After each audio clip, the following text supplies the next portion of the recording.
Welcome to Michelle's Making. Hope you're ready for coffee, crafts, cookies, and cocktails. Let's get going. Good morning. Welcome. And welcome back to those of you who are returning. I really do appreciate it. Today is National Caregivers Day, Chocolate Mint Day, Eyelash Day, and Vet Girls Rise Day. So, all you caregivers out there, don't forget to take time to care for yourself. When I think about eyelashes, I think about my beautiful niece, Kristen, who has the most gorgeous eyelashes of anyone I know. Vet Girls Rise Day. Oh my goodness, thank you to all you vet girls out there who are helping to care for our fur babies. In honor of Chocolate Mint Day, we have a delicious chocolate mint cookie we're going to be making. I think about those Girl Scout Thin Mint cookies and it reminds me of those. So we'll enjoy that in just a bit. First, we're going to get going with our vanilla caramel coffee and make it a great day and get going on those cookies. Don't forget to stick around till the end so you can find out how to be entered in our February giveaway. This is week 3, but there's still time to go back to week 1 and 2. Let's get going and make it a great day. Let's get going on these delicious chocolate mint cookies. I'll put the recipe in the description box, but for this recipe, you're going to need butter, brown sugar, water, semi-sweet chocolate chips, eggs, flour, baking soda, baking powder, salt, and chocolate mint wafer candies. I use the York Peppermint Patty minis.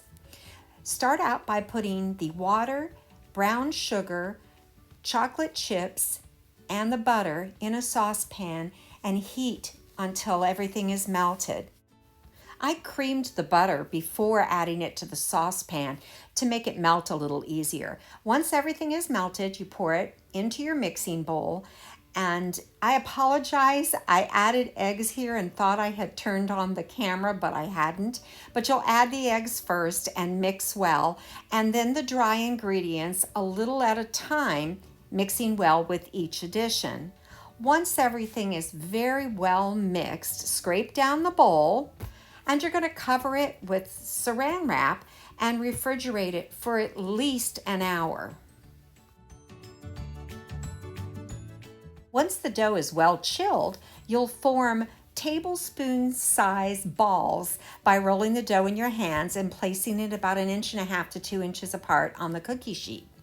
You're going to preheat your oven to 350 degrees, and you'll bake these for 8 to 10 minutes. Immediately upon removing them from the oven, you'll press one candy down into each cookie. Give this a couple of minutes, enough time for the candy to start to soften, and then using a spatula, spread it around on top of the cookie. And there you have it, a delicious chocolate mint cookie to enjoy, maybe with a nice glass of cold milk. Our first craft today is a Grow Where You're Planted planter. I picked up this recipe box at Goodwill for $1.99, and I gave some thought as to what I would use it for, but then I got an idea that it would be perfect for a small plant. I wanted to prop the lid open, so I did this by gluing 2 of the tumbling tower blocks that you get at Dollar Tree to the back, holding the lid up. I propped it up here with a little pail. Now I'm measuring to make sure of the dimensions for my Cricut sticker. I'm using the chalk paint, Waverly chalk paint in Fern, and also my Rust-Oleum chalk paint in white, mixed together to get a nice shade of green. I didn't want it too dark because I want there to be some contrast with the plant that I put in it. And I had an idea I would probably put a succulent in it, but I wasn't quite sure. I gave it a really heavy coat on the lid to cover up that design, but I did coat it well with the chalk paint, and I did all sides and the inside as well, since I wasn't sure the size of the plant that was going to be put in it. Once the paint had dried, I gave a coat of Mod Podge to the lid because I wanted to make sure when I adhered my vinyl sticker that I wouldn't have any problems lifting it up and positioning it and taking up any of the paint along the way. I had seen this saying on a couple of things and I just thought it was so cute. I'd been wanting to use it. So this was the perfect way to do so. So here you can see I'm just taking off the transfer tape and being really slow and gentle with it, pulling it straight back on itself so that I can see if any letters are coming up along the way. And if they do, you just press them down and just go about it slowly. It's a little bit of a tedious type job and sometimes can be a little stressful when the letters don't want to stick down. But I got it, and then I gave it a coat of Mod Podge when I was finished. But there you have, grow where you are planted.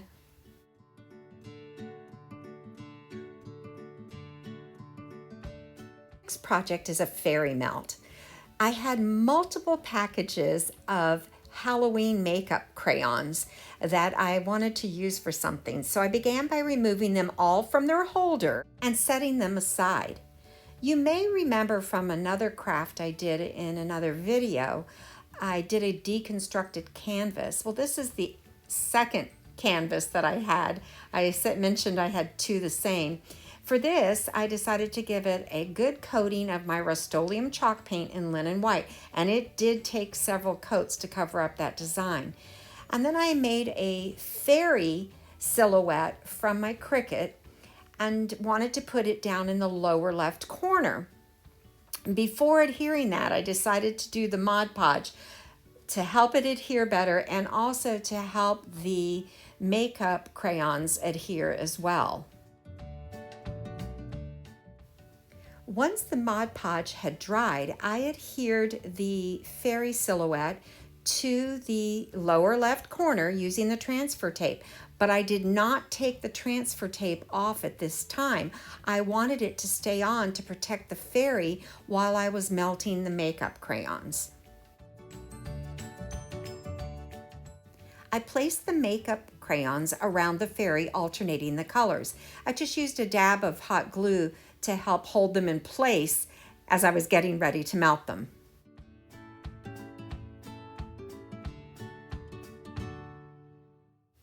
I used my metal spatula to get up those strings of hot glue so they wouldn't melt onto the picture. I then took my heat gun and began to apply heat. The idea was for the crayons to melt and run down the canvas. After several minutes, I realized that the heat gun wasn't hot enough to melt this in a quick enough manner. So I broke out my industrial strength heat gun, and let me tell you, that thing gets hot. But it did the trick and melted the crayons, and they began to drip down the canvas. So I kept moving it around and changing the position of the canvas as they dripped to get a good coverage as they were dripping off the canvas. The whole process gets quite messy, as you can see here. There were a couple of spots that I didn't feel got enough coverage, so I added a couple more crayons, and it was a little tricky getting it to hold still as I was trying to get it to drip from the heat gun, because the heat gun does blow a little air as well, and it kept moving the crayon. But next I took the transfer tape off of my fairy silhouette and cleaned up a little bit around where a few drops had gotten spattered. And there you have it, our fairy melt. It looks really cute in my granddaughter's room. Our next craft is Bejeweled Easter eggs.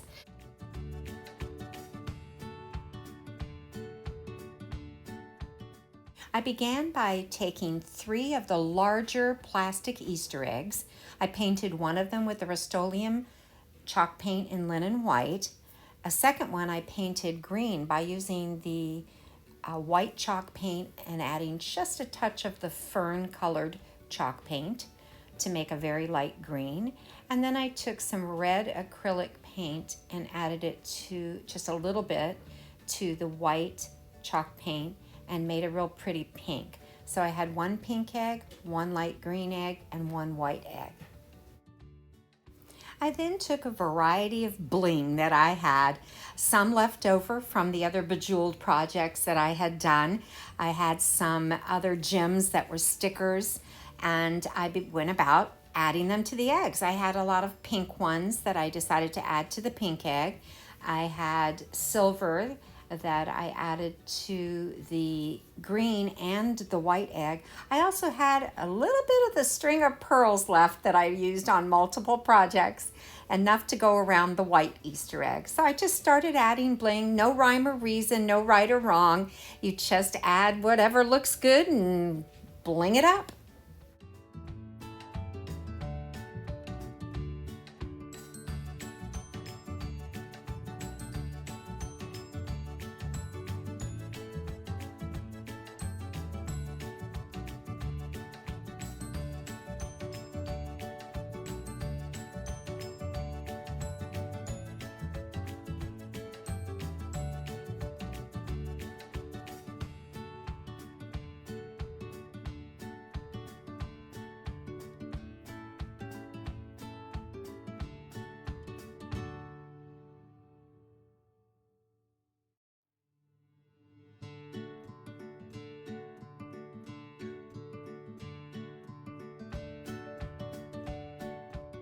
I had picked up an adhesive sheet of rhinestones at Dollar Tree, and these can be cut in strips, and that's exactly what I did.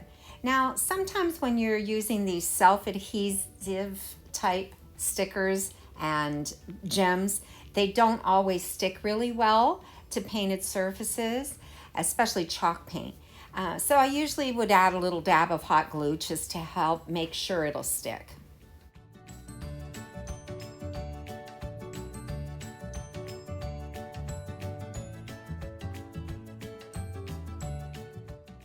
This really was the absolute last of that string of pearls that I've used on so many projects. Kind of sad to see it used up. I'll have to keep an eye out for some more when I'm shopping.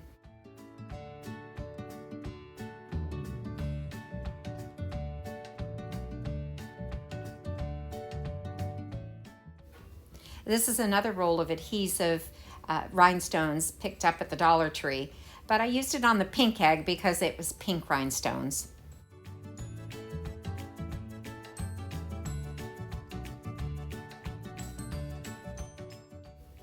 Like I said, there's no right or wrong. Just bling it up any way you like. Just keep adding until you feel like you have enough or until it's done. You can use pearls and loose beads and the rhinestone strips like I have here, or buttons. You could even paint a design on the eggs if you liked.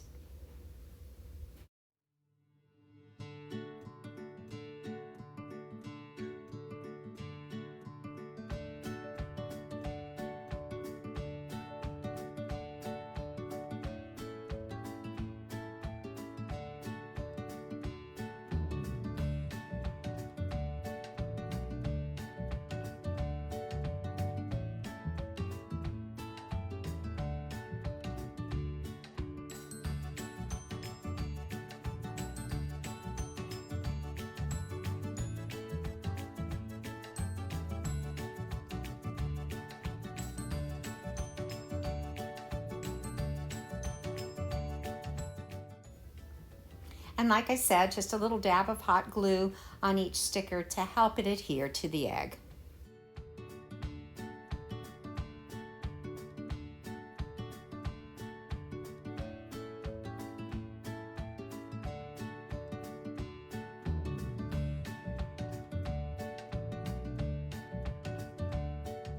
There you go. Once you've blinged it up enough, you've got your bejeweled Easter eggs.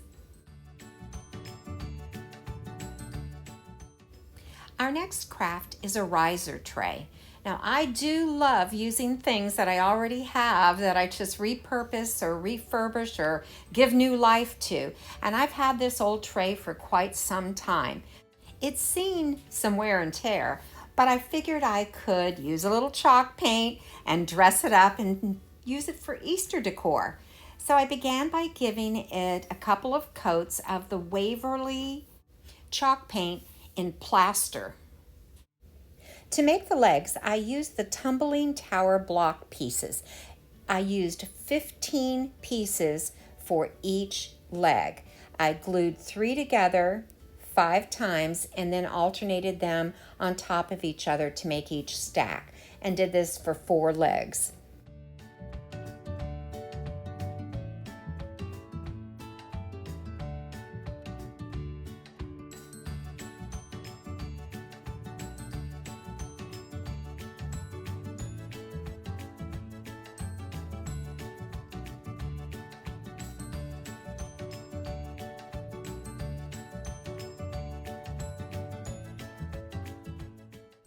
I then began to paint the legs with black chalk paint. At first I figured I would do black legs with a little bit of the plaster distressing on it to contrast with the tray.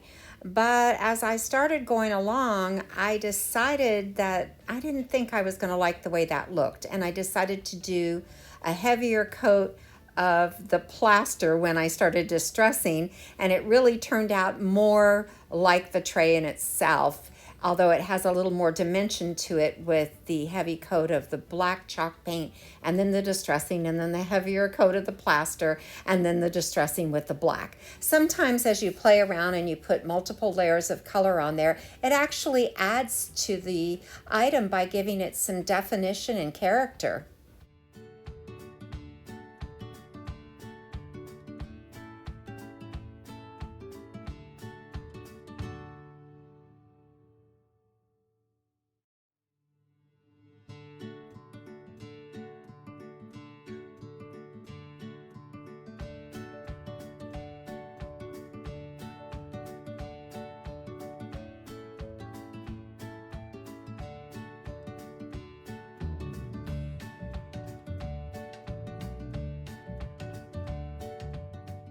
You can see here that they mostly ended up plaster colored and now distressing with a little bit of the black.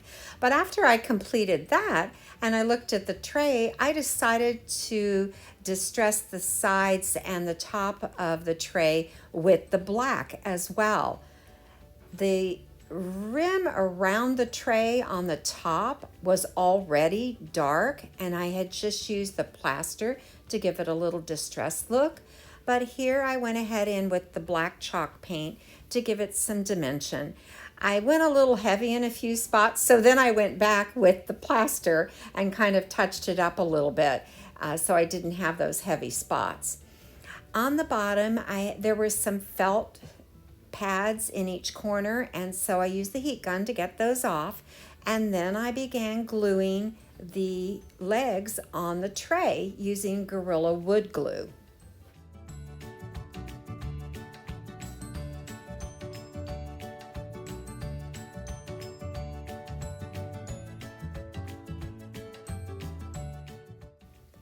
And there you have it, our riser tray, and it worked perfectly in my Easter decor.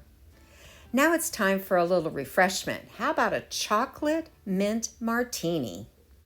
I'll put the recipe in the description box, but this is another drink that you'll build over crushed ice in the shaker using vodka, creme de cacao, creme de menthe, and half and half.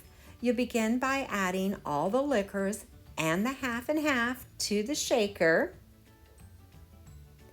Shake well until well chilled, and then you're going to serve it in your chilled glass. This is a very minty tasting drink with a hint of chocolate. And there you have it, our chocolate mint martini. Well, folks, that's it for another week. Thank you so much for sticking around. Now remember about February being the giveaway month. To be eligible for the drawing, you must be a subscriber. Watch each episode in the month of February, so that's 4 weeks. This is week 3 of the 4. Go back and catch episode 12 and 13 if you haven't already. Give each episode a thumbs up. Comment on each episode to let me know what your favorite craft is, and that's your entry into the giveaway. We'll have the winner announced on March 5th, along with the reveal of Behind the Curtain. We're at a little bit of a standstill right now because I've got to get out and get some supplies, but as soon as I do that, we'll get going on that and finish it up. It's on track to be done and revealed on March 5th. So let's make it a great week, and don't forget to take time to stop and smell the